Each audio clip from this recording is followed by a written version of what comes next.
Tag TV brings you daily news bulletin from India. Breaking news and views from India. You're watching South Asia NEWSLINE, and here are the top stories we are tracking for you on Friday, the 16th of May. Indian Defence Minister says Operation Sindoor far from over. India and Taliban hold first ministerial level talks over ties. And Nepal Sagarmatha Samvad kicks off with call for tackling climate change.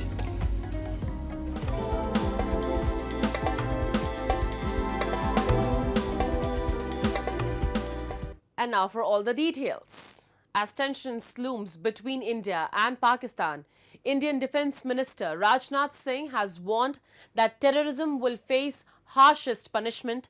As he added, Operation Sindoor is far from over. We have a report. As India and Pakistan face heightened tensions, Indian Defence Minister Rajnath Singh has stated that the country's fight against terrorism is not merely a matter of security, but a core part of its national defence doctrine. The Defence Minister, who visited the Bhuj Air Base, one of the installations involved in India's Operation Sindoor, said that under the current ceasefire agreement, India has placed Pakistan on probation based on its behaviour. If the behaviour improves, it is fine, but if there is any disturbance, the harshest punishment will be given, Singh said, adding that Operation Sindoor is not yet over. He emphasized that attacking and eliminating terrorism is the new normal for New India. Criticizing Islamabad, Singh claimed that Pakistan will use taxes collected from its citizens to allocate approximately 14 crore rupees to Masood Azhar, a UN-designated terrorist, and highlighted Pakistan's announcement of financial assistance to rebuild the terror infrastructure of Lashkar-e-Taiba and Jaish-e-Mohammed in Muridka and Bahawalpur. Questioning the funds extended by the IMF as part of a bailout package, Singh expressed concern that this monetary assistance will be used to fund terror infrastructure. Will this not be considered indirect funding by the IMF, an international organization? Any financial assistance to Pakistan is no less than terror funding, Singh stated while addressing air warriors in Bhuj with India's Pechora air defense system and Jaguar bomber aircraft in the background. हमने पाकिस्तान को behaviour के आधार पर अभी probation पर रखा हुआ है। यदि उसका बिहेवियर सुधरता है तब तो ठीक, और यदि बिहेवियर में फिर से गड़बड़ी आती है तो उसको कड़े से कड़ा दंड दिया जाएगा। साथियों, एक और बात मैं यहां साफ कहना चाहूंगा कि ऑपरेशन सिंदूर अभी खत्म नहीं हुआ है। जो कुछ भी हुआ है वह सिर्फ एक ट्रेलर मात्र था। अब जब समय आएगा, जब भी सही समय आएगा, तो हम पूरी पिक्चर भी दुनिया को दिखाएंगे। While military action has temporarily ceased, India has stated that diplomatic measures announced following the Pahalgam attack will remain in place, including keeping the Indus Waters Treaty in abeyance.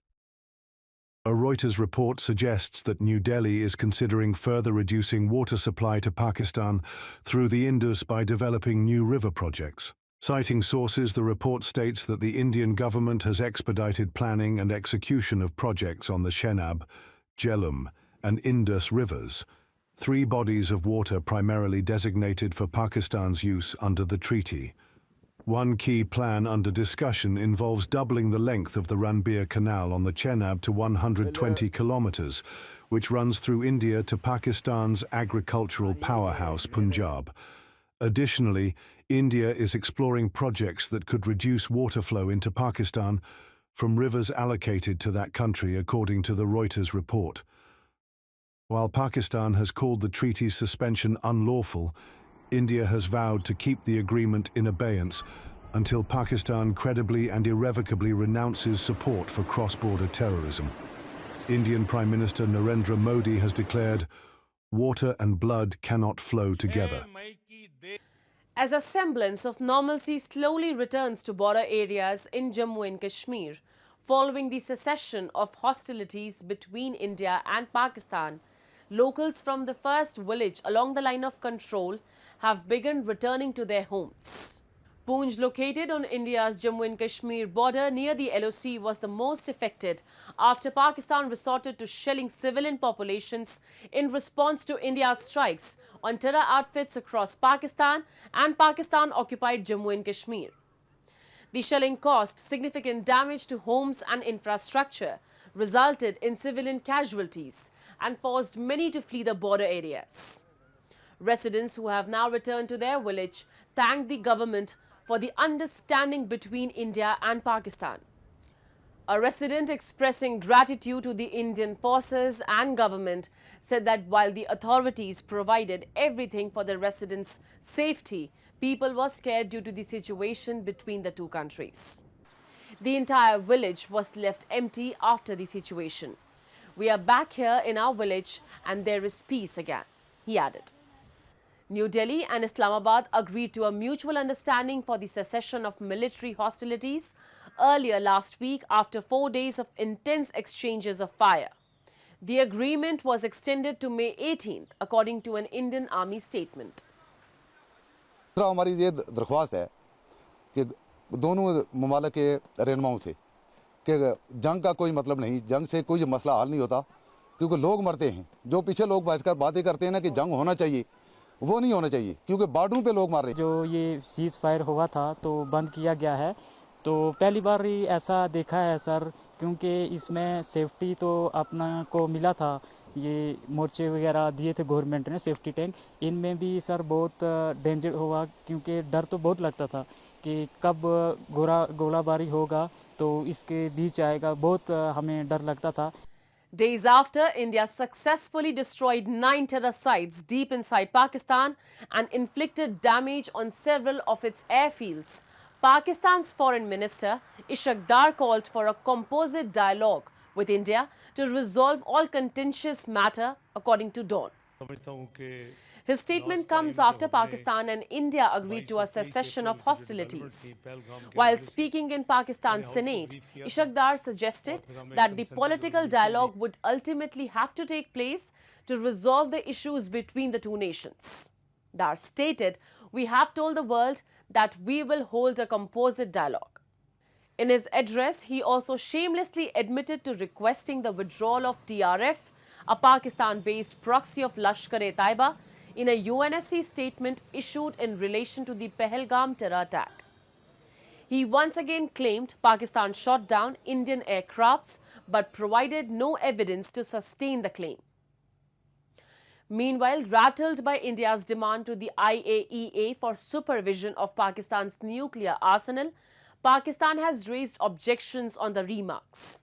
On Thursday, Indian Defence Minister Rajnath Singh called Pakistan a rogue nation and questioned whether its nuclear weapons are safe in the hands of such a nation.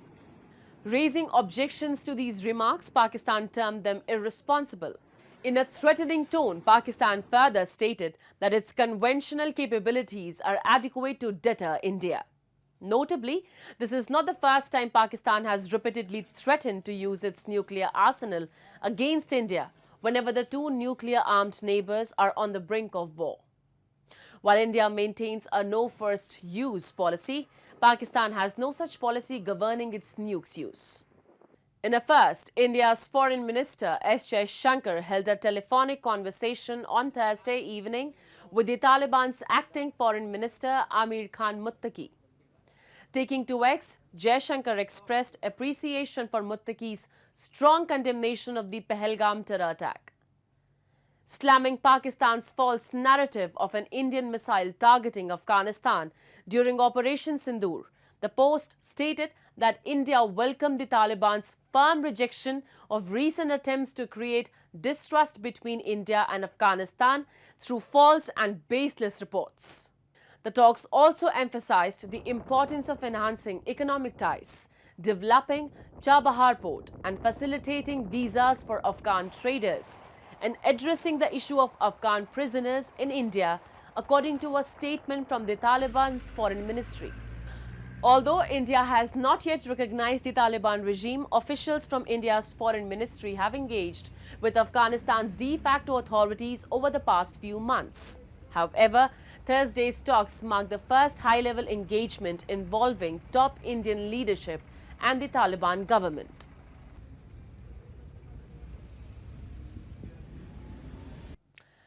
Nepal's much-anticipated Sagarmatha Samvad, a multi-stakeholder dialogue forum aimed at tackling climate change, kicked off today in Kathmandu.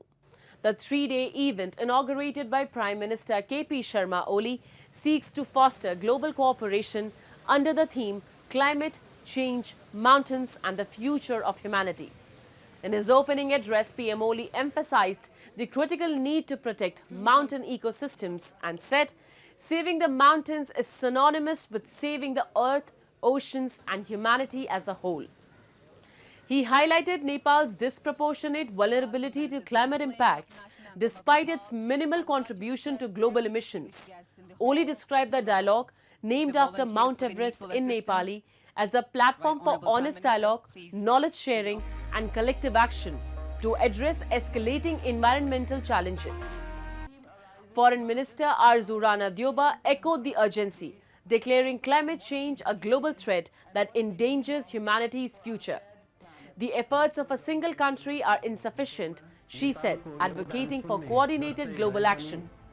Drawing inspiration from the Sanskrit phrase, Vade Vade Jayate Tattvabodha, meaning truth emerges through dialogue, Rana emphasized that Sagarmatha Samvad aims to spark reflection and innovation solutions.